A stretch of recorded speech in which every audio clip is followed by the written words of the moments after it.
Welcome to the Self-Publishing School podcast. This is the podcast to listen to if you're an aspiring writer or an author who wants to be more successful. On this show, you'll learn how to write and launch a book successfully, all from the top authors and people just like you who are doing it at the highest level. I'm your host, Chandler Bolt, the founder of Self-Publishing School, the author of the book called Published, and the CEO of selfpublishing.com. For free training on how to publish a book that sells 10,000 copies, go to selfpublishing.com/free training.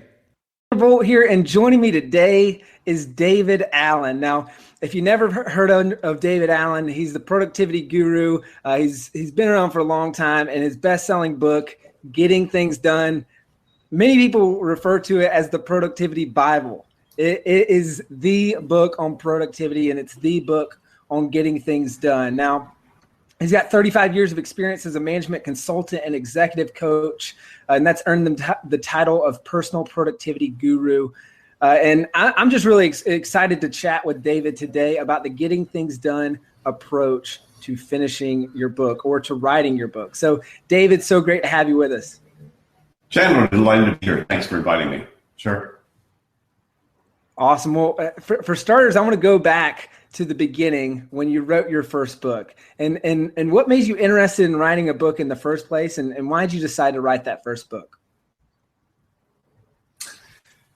Well, that's a very long story. I'll try to make it as short as I can. I've been doing this work in my own personal consulting business, and as it sort of went through several iterations for 25 years. And it took me 25 years to actually figure out that what I'd figured out was unique and that nobody else had figured that out that way, and that it was bulletproof. And I'd finally been able to test it in some of those challenging, sophisticated professional environments you could ever be in. My stuff went viral inside of a company that would spit you out in about 2 seconds if you couldn't stand toe to toe with absolutely the best and brightest. I mean, these guys are making more money in a year than I make in my life. So when my stuff went viral inside of that environment, I said, God, I think I probably figured something out that's unique and that nobody can punch a hole in.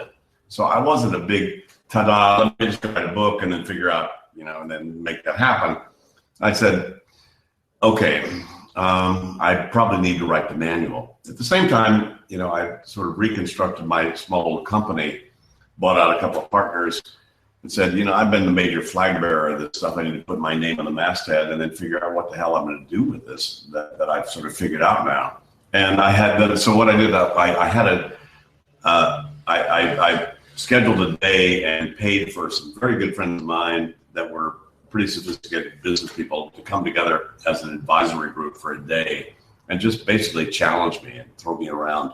What do I do with all this? What do I need to do? And of course, their consensus was to write a best-selling business book. And I'm like, oh my God, I don't know how to do that. Oh my God, okay. It actually had been on my someday maybe list that I probably should write the manual about this. In case I got run over by a bus, at some point somebody would figure this out, but nobody had.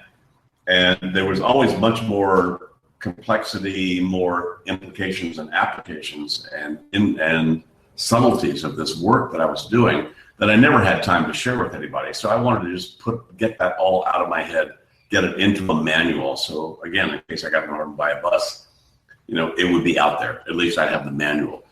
So then that's where I pulled the trigger and said, okay, now this is a real project called Publish Book on Getting Things Done. And that was in 1997.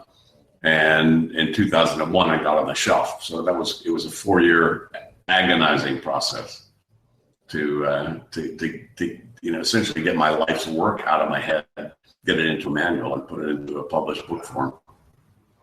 Well, that's a very short version of a long story, Chandler. So now, we can unpack that as much as you want. Sure.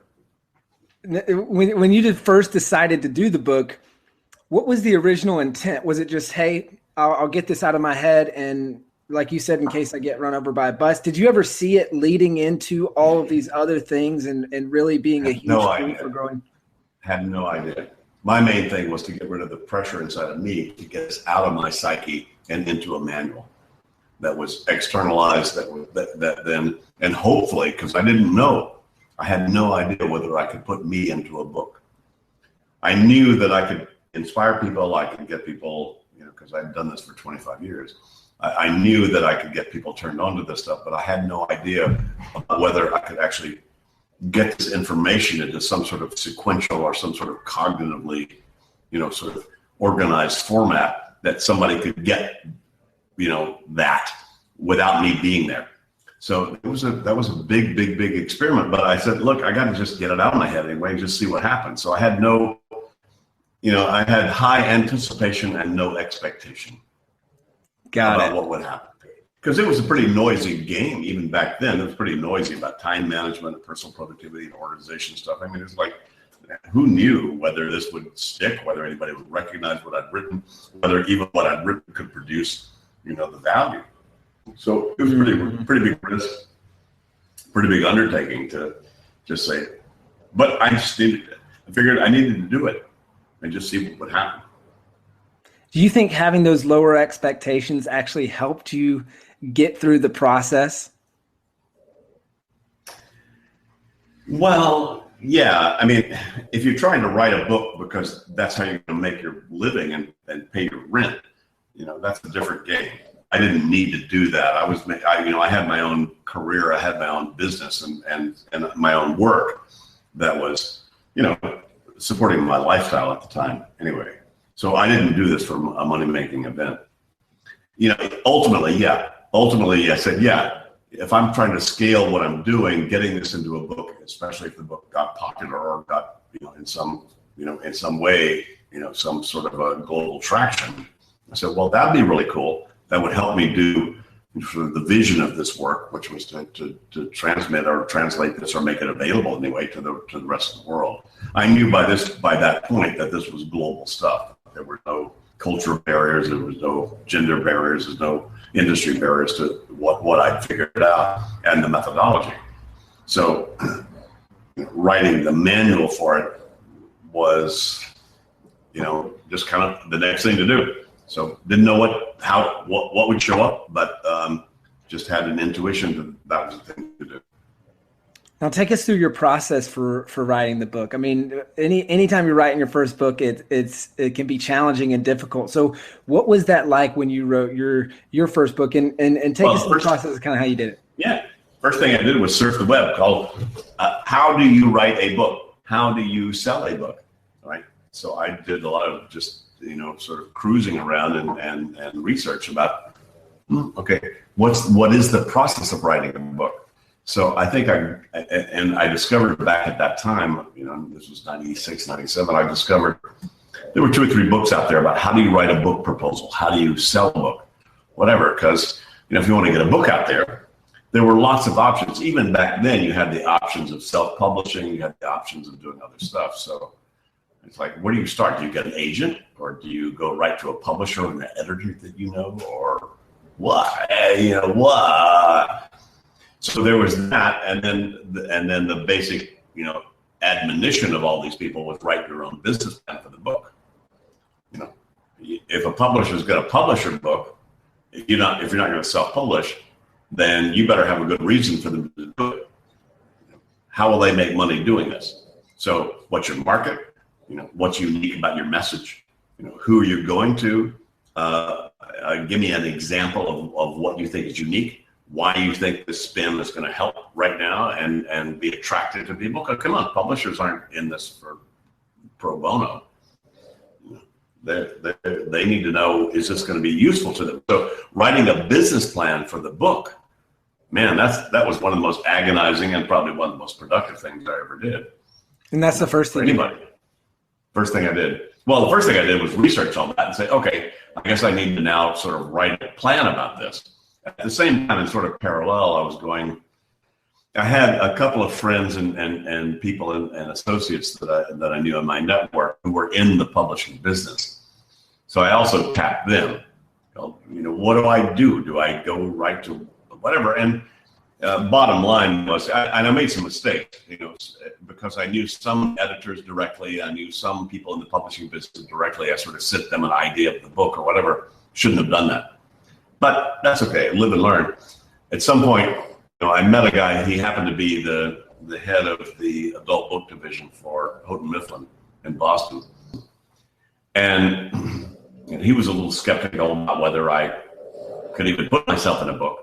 But he also suggested, and it was good advice, he said, if your book has potential national or even international distribution, in other words, it's broad, it's it could potentially be valuable to lots of people, as opposed to some niche thing like the sex life of the African juju bird, between 1965 and 68. That would be a very niche market that you should probably just go to the people publishing those kind of things and not try to get an agent. But he said, if your stuff is potentially valuable in a much larger context and you're not known as an author, you better get an agent.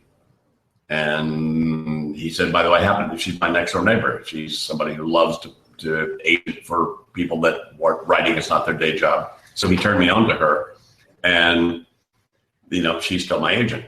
And that worked very well because their 15% way worth it if they know the business, because they know the business, they know how to reach those people. But that's only if you're potentially into a much larger market, of who your book and who your message may be useful for. Anyway, Chandler, I have to tell everybody listening to this, I am not an expert in this field. I just did what I did, and it worked for me to get me where I am. But I can't say that was the best thing to do. I can't say whether self-publishing or whether going to a house, getting an agent or going directly to an editor or publisher is the best way to do it. I have no idea. I took one path. That was my intuitive sort of judgment about the path to take, and it worked for me. Got it. Now, take us through your writing process. What did that look like, and how did you go from, like you said, all these ideas in your head to getting it on paper? And what was your process for actually finishing the book? Well, I've been capturing stuff for a while. I use a mind mapping software on my computer that I've been capturing ideas called, if I ever write a book, here's what it would look like. And I'm just grabbing ideas as they occurred to me, thinking, that'd be cool for the book, or a way to think about it. So I've been sort of nursing and nurturing multiple ways to think about, content to put into a book for a long time. At that point, when I started to put it together and I started to realize I needed to write a business plan for this and sort of create a structure for it, that's when I needed to sort of pull all that stuff together. And so I pulled out all that up and, began to write a business plan. Okay, here's the thing, here's the market, here's who I think this needs to go to, here's the unique message I have, and then write basically a crude outline. Here's I think what it would look like, here's the content that I would have. And so I, took a lot of random notes I'd done earlier and, began to organize them into a more sensible way, at least at the time that I thought that might make sense to somebody. And of course, when you're doing a business proposal for an editor, at least, I don't know if it's still this way, but back then you had to write at least 1 or 2 chapters, of a book, so they know what this was going to taste and feel like, as part of your business plan. Look, and here's a sample or example of what you need to do. So it took a year. From the time I pulled the trigger to make this a real project, to actually get the agent, and then she got the deal. I had to, while I was getting the agent, I was writing the business plan for her, and she gave me feedback on that so that she could take that and then take that to, publishers and get a deal, and then she got the deal. So it took a year to get to that, to get to that point. So that was the first year. It took 4 years from the time I pulled the trigger to those got on the shelf. Right. Then the next year after that was writing the first draft that didn't work. So that was agonizing. Tell us about that. What were the lessons there? Well, I wrote it the way that I did a seminar. Back at that time, I was doing 2-day seminars, and if I had people for 2 days, I could capture them. I could bring them along in my own route, my own rhythm, or whatever. And by the end of that time, they were there. A book's a very different medium, very different, and agonizing, actually, because I wrote it and I said, this doesn't work. It really doesn't work. There were, I had some, well, I'll back up, Chandler. The first thing I wrote, by the way, and this is because I was familiar by this time already with affirmational and visualization and ideal scene sort of imagery processes and how powerful those are. So the first thing I wrote were the reviews of the book. So I literally sat down and wrote about 10 reviews, and fortunately and unfortunately, that raised the bar so high that in terms of the reviews that I expected I would try to create, I didn't. The first draft didn't work. I wrote it the way I did a seminar, and that didn't work. So, I had the agonizing dark night of the soul, and I truly, after the first year, threw away my first draft, just started again. And I had one of those, a big epiphany at that point called, well, here's what I actually wanted to accomplish with the book. With getting things done, I wanted people to see the methodology quick if they were interested in that. I wanted to walk them through the coaching process about how people could actually implement this stuff.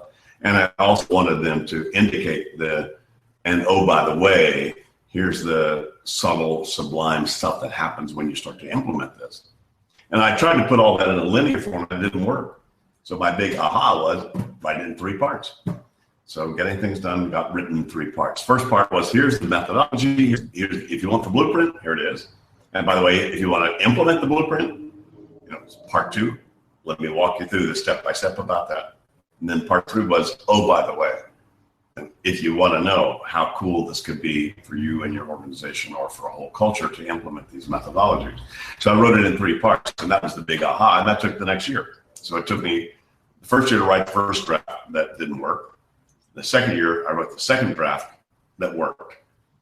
And then the fourth year was, okay, now we have it in there. How do we title the book? How do we position it? How do we create the image? What does the title need to look like for this kind of book? Who is this targeted for, et cetera? And that was a very interesting process, because I was working with Penguin and, Pearson, a Viking. I mean, this is a major publisher that I got to deal with.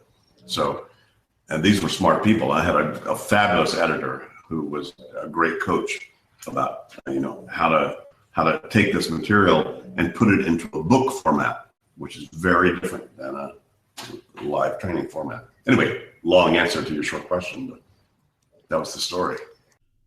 Hey, Chandler Bolt here. I hope you're loving this episode so far. It's time to go from inspiration to implementation. All right, so if you've learned something, we want to help you implement what you've learned with your book. So what I want you to do right now is go to selfpublishing.com/schedule, book a publishing consultation with one of the experts on my team. We'll talk about your goals for your book, your dreams, your challenges, your next steps, and we'll start putting together a plan. All right, so go to selfpublishing.com/schedule, book a call with the team. Let's see how we can help with your book. It's time to implement. Let's talk a little bit about how is your writing methodology, or the way that you write books, how has that differed from back from when you wrote that first book and you said, you got the first draft and you said, this isn't work. All right, let's do the second draft. What are the lessons that you've learned, not only from that process, but then in the books that you've done since then? One of the most impactful things that I did when my publisher actually had a line editor go through my draft and then send me back their drafts of this, I was like freaked out. Oh my God, they're going to lose my voice. They're going to try to rewrite this stuff. And what I discovered was these people had an expertise, and the way I framed it is to give my prose a bath. They cleaned it up. So what I said in 25 words, they said in 8 or 12. And I went, damn, that's really good. So you know what I did, Chandler? I actually took their edits and literally retyped and rewrote my book with their edits so that I would move my head into line editing consciousness to think about how could you really simplify what you're saying. That's such an elegant thing. I had a brother-in-law years ago who was one of the sort of one of the key writers in the Beat generation, and he said editing is the art. Yeah, you can write all that stuff, but then coming back and editing it, like taking that stuff and then saying, okay, how does this really need to sound? How would you really best say this? And it was profound for me just to do that process, and then that changed my writing from then on. I was able to write more concisely, more essentially, not dumbed down. It's essentialize it. What's the essence of this sentence? What are you really trying to say? And make that in a real sentence. I also had a coach, my editor was such a coach at that time, and she said, David, a book is like, you need to write it as if you're putting a hand on somebody's shoulder on their easy chair. And then, and then coach them into what you're talking about. Now that was particularly about my book and the getting things done methodology and trying to coach and train people into that with what I was writing. So I don't know if that was true for everybody, but I think that's probably a pretty universal, good advice. Assume a book is like a very intimate thing. People are on the toilet with it, or they're in an easy chair with it in front of a fire, or they're, in a park where they're just browsing through it in some way, shape, or form. And so you need to be able to sort of reach that person in that way with a consciousness of, look, I'm here to just help and nurture and support and turn you on to this and make this easy for you to play and fun. So that was great coaching, and she did that, like one or two just times where we chatted about that, and that was great coaching to me. So I've always had that image of hand on the shoulder of your reader, as a nice thing to hold in your mind as you're writing. I love that. So you're really talking to them. You're being intimate with them. You're in their space. Got it. Okay, now there's the constant debate about writing in the morning versus writing after work or writing at night. What's your thoughts? Who knew it? Look, I had a whole day and a half job and was trying to write at the same time. It's fascinating how stressed I got writing a book about stress-free productivity. But, I'd have a breakfast meeting with a client, do a stand-up seminar all day long with another client, have drinks or a dinner with another client, and then be on a plane for 2 hours and assume I could write the next chapter. It's like, good luck. Who are you kidding? Don't kid yourself. You really need bandwidth and relaxed time and a stretched consciousness, and an expanded sort of freedom of space to actually be doing this kind of writing. So that was one of the toughest things that I had to learn, was that I needed at least 4 hours of time where I had nothing else to do or to deal with or impinging on my consciousness in order to be able to get back into the flow of writing. Because I'd step in and try to write in those little short, weird windows of time when I didn't have the energy to do it, and that I'd step on my own toes, I'd rewrite, I wouldn't get into the flow, and it was just like agonizing. So learning that I needed, space to do that kind of thinking and do that kind of writing, that was a big lesson I learned. Got it. Now, a lot of people, when it comes to writing a book, they think, hey, I don't have the time. How do I make the time? I'm so busy, all of those things. What would be your recommendation to them to not only finding the time, but using that time well to get their book finished? Well, a lot of it depends a whole lot on what are your personal visions and goals. Do you want to get this thing published within 6 months, or do you not care and you're just going to write the great American novel, and whoever buys it, and it could be done 10 years from now. So, that kind of framework is going to define a lot about how you then structure your life so you actually get it done. So, given that you say, yeah, I want to get this out, I want to get it out within a year or two, I want to get a book published or whatever, then probably a good idea is to ask yourself, when do you do the best kind of writing like that? And in what way? And then start to structure your own personal systems to how do you structure that? If you're on planes a lot, sometimes that's the best time to write. Sometimes you need to just block off, let me just go to Hawaii for a week, and block out the rest of my world and just put it all to rest, and then sit down and spend that time to really crank through it.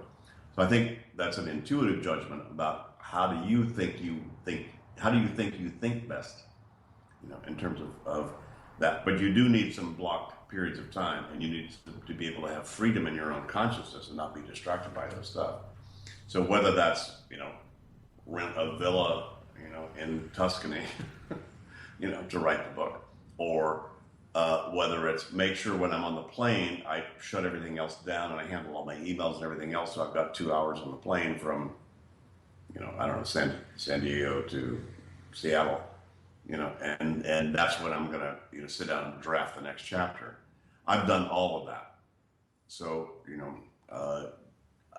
any of that can work, all of that can work, but I think you do need to realize you need dedicated time. You're not going to do this between the lines. You actually have to build some sort of structure. It could be as small as, hey, simply on the next plane ride, but just make sure you clear your decks so that plane ride is clean, so you have the freedom for 2 hours to think about the book. Got it. Now, what would be your recommendation for clearing or for making that time if you've already got an overworked schedule or if you're already just kind of maxed? Oh, that's really easy. Read my book, Getting Things Done. Implement this process so that your head is not distracted by all the commitments you've got in your life and it doesn't pull on your psyche. Got it. So, sorry. And I'd give you the short versions of any of that. Get everything meaningful out of your head, clarify what it means, what your next action is, park that in the appropriate lists that you look at regularly so you feel comfortable with what you're doing and what you're not doing. But you can only feel good about what you're not doing when you know what you're not doing. And very few people have a clue.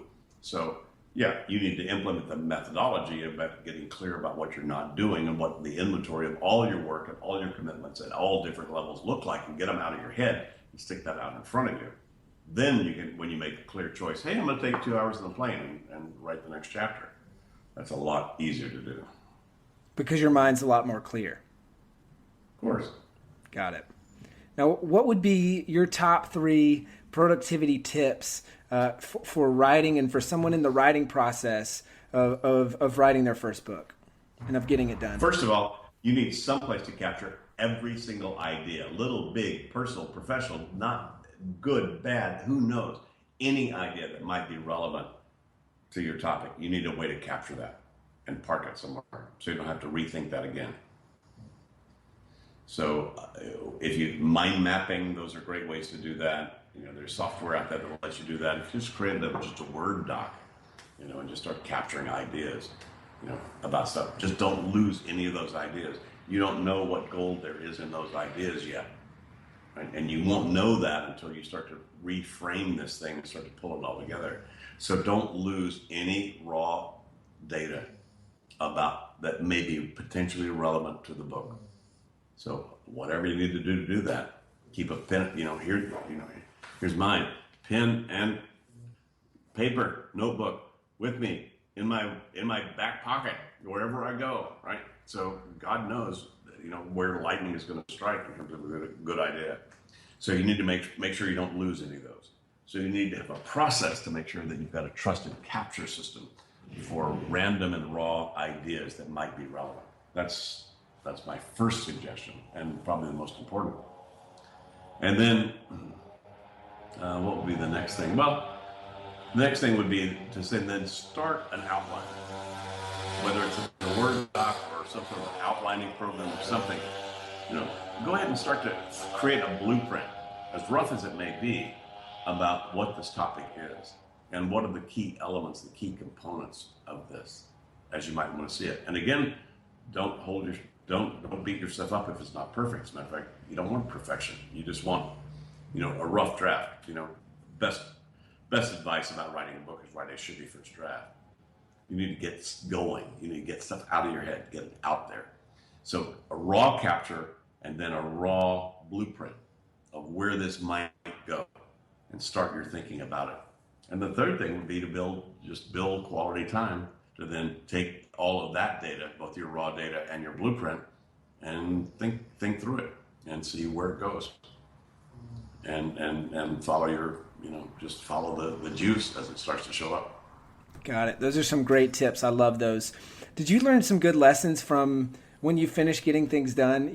That was a long process, it sounds like, and many drafts and things like that. You learned some good lessons that carried over into the writing of books since then? Yeah, well, as I mentioned before, just doing copy editing and then redrafting based upon their edits taught me a lot about how to think through writing a sentence. Get it simpler, get it more essential.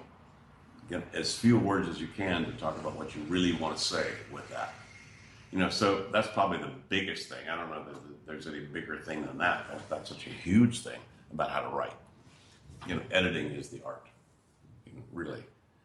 Anybody can come up with a bunch of crappy ideas, but then editing them to create what is the essence of this? What am I really trying to say? And then spending time that's managing the art of how you manage your language, how you manage wording, how you manage, the sentence in your language, and that describes it. So I'd say that's pretty much it. My books took on different forms. The second book, they just, my Penguin just wanted another book out because my first book was so successful. They wanted something to leverage it.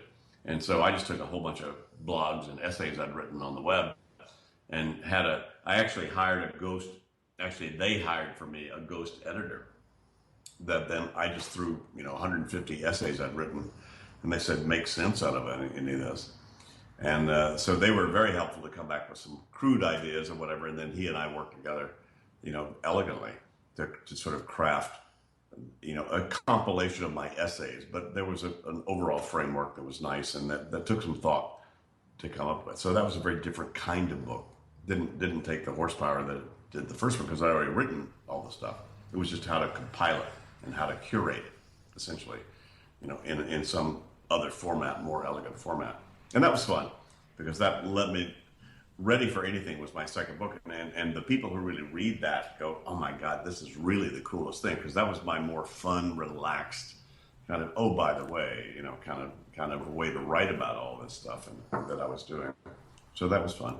The third book was, it came along, there were some things I discovered and uncovered and some sort of wider and deeper ways to take my original methodology. So Making It All Work was a third book that I wrote, and that was just really taking the GTD methodology, taking it wider and deeper with things I'd understood about, a couple of the ways to think about it, some other formats to think about it. And then I just rewrote the first book last year. So the revised edition of Getting Things Done, and I literally rewrote the whole book. I literally booted my computer and just literally started retyping my first book and saying, is this what I would say? Would I say this again this way? And that then triggered a lot of sort of the more subtle thinking and the more awareness that I'd come to over the last 15 years. And that's where the new edition showed up. So I don't know whether that's of any use to anybody listening to this, but that was my process. Got it. Talk to us a little bit about the second book. What was that process like working with a ghostwriter? Was it harder? Was it easier? What was that process like? And was it more enjoyable? Like, just talk to us a little bit about that. It was actually fun. I was a smart guy. And I just threw all my essays and blogs at it and said, hey, I think what a kind of a crude way to organize this is, and you go through these and see which one of these. And he was kind of a newbie to my methodology, which was nice, because then I could say, what rings your bell? Which ones sort of float your boat in terms of stuff that resonates with you. And so he came back to me. So we just went back and forth, a few times, and it was pretty easy and a fun process, very valuable, because that was the heavy lifting. I was too close inside of all this to try to make those kind of decisions. So it was nice to have a little bit of an outside view into my work to say what really resonates, what rings your bell, whatever. And then I took that and used that as a way to sort of access a more elegant framework about how I saw my material. And, that became a way to organize those essays, in a more structured way in the book. So that was fun. So it sounds like you found it helpful having someone else that was kind of in there doing a lot of the heavy lifting, and then you'd be able to have it polish it off. No kidding. Interestingly, and you probably know this, Chandler, already, that most business books are not written by the guru or by the guy. They're written, or the woman. They're written by somebody else. They're ghostwritten. Most of this stuff. It's surprising to me when I went to the agent, back in 1997 and gave her my business proposal and my 2 chapters I wrote. She said, "Well, who wrote this?" I said, "What do you mean, who wrote this?" She said, "Well, who wrote this?" I said, "I wrote this." She said, "Really?" Because, almost nobody in the nonfiction world writes their own books, at least the heavyweight business stuff. They all had ghostwriters. And there's nothing wrong with that, because oftentimes you can speak, but you can't write, or you can write, but you can't speak, or you can lead, but you can write about your leading. And, so it's a combination of expertise that's pretty rare to find somebody who can both talk about what they do, write about what they do, demonstrate what they do, by themselves. So that was kind of interesting to me to discover that I was unique, that I actually wrote all my own stuff. I've written every single word that's published. Nobody else. But that said, I thought, look, there's nothing wrong with having somebody take who you are and what you think about and put it into, into a written form if that's not your expertise. I just happened to have a mother who was an English teacher, so I learned how to write, by the time I was 5. Yeah. So that was a nice skill to have. I didn't realize that most people don't actually have that. Now, what was the process like from going from, because I know a lot of people, they might be thinking about doing their first book and they've got a lot of content out there, right? Kind of like the place you were at when you came to your second book, where you've got all these blog posts and you've got all these ideas that have been written about. But what was the process from going from that to actually refining that into book form? Well, that wasn't hard. We decided what the format was going to be. Oh, let's just take a bunch of these essays and find some sort of a format to be able to put them in that makes sense, and then leverage the success of the first book. So was it a common theme? Was it like, how'd you decide on that format? Yeah, there were some common themes. I had to sit and think about it for a while to figure out, well, wait a minute, these really sit into some specific kind of categories. How could I frame all this writing I've done into 3 or 4 major themes, and how they then tie together? So there was that good bit of sort of cognitive, a gestation that I had to do to try to figure out, how does this fit together?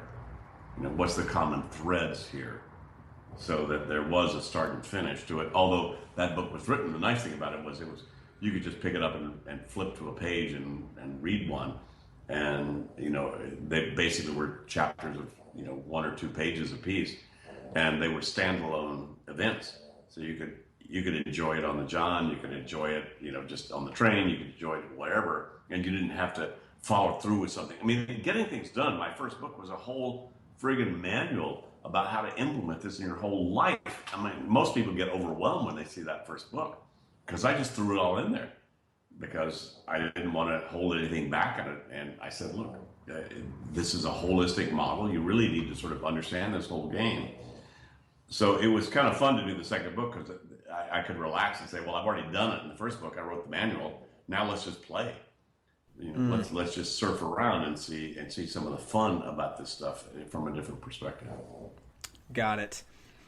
All right, couple final questions. So, one, what was the biggest mistake you feel like you made in writing the first book, and what was the lesson learned there? First mistake I made was assuming I could write the book in 2 hours on the plane after a full day and a half of work, and trying to, assume that, this is easy, just sit down and pick this up, as opposed to, I need to block quality time to get myself into the flow of my thought process and actually work it. So that was the biggest mistake, was assuming that I could do this easily between the lines, as opposed to block out some fairly significant time frames or context to then give myself permission, with the freedom to get myself back into the flow again and take this to the next level. So that was a biggie. Got it. Now, what would be your parting tip or parting piece of advice for someone thinking about writing their first book, and how would you recommend, or what would be your tip for helping them get it done? First, create some sort of a parking place for every single idea about the book. The title, the context, this might want to be, what you might want to say about it, whatever. So any kind of a mind mapping or brain capturing or brain dumping kind of a process. That's the first thing to do, and have one place for that. so that whenever any ideas occurs to you about that, you go back to and just keep adding to it. And then ask yourself, why do you want to do this? Is that what motivated you to get your book done? Knowing your why? One of the big motivators. Yeah, one of the big motivators. Yeah.